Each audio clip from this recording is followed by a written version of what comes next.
Kia ora, I'm David Chaston with 90 at 9, brought to you by interest.co.nz. This week, get everything you need to know in 90 seconds at 9 o'clock, with news that perhaps there's a long COVID problem for economies too.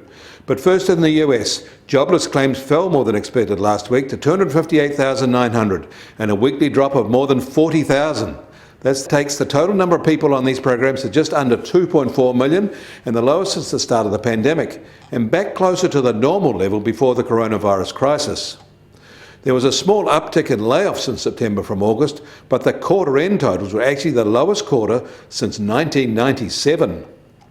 All eyes are now on tomorrow's US non-farm payrolls report. Analysts see a rise of 500,000, taking the total employed level to 147.4 million, and a gain of 7 million in a year, but still 2.3 million fewer than just before the onset of the coronavirus crisis.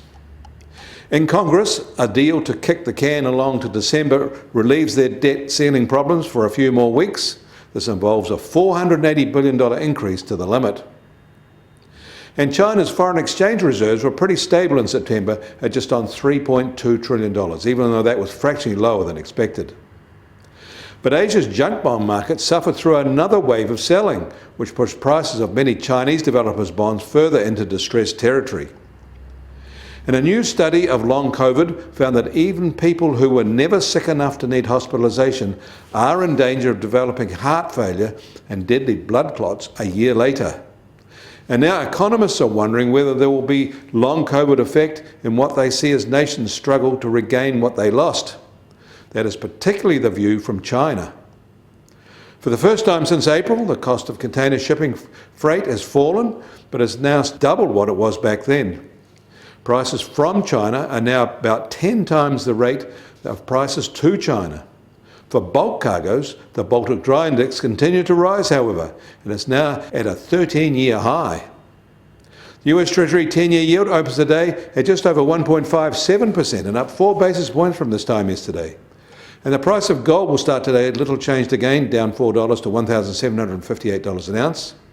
And oil prices are firmish today, up $1 to just under $78 a barrel in the US, while the international Brent price is just over $81.50 a barrel.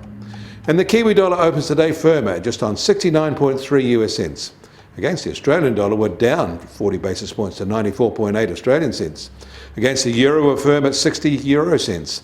That means our trade-weighted index starts today just on 73 and right in the middle of the 72 to 74 range of the past 11 months. We welcome your feedback on these issues. Leave a comment below or on our website. Kia ora, I'm David Chaston. That was 90 at 9, brought to you by interest.co.nz.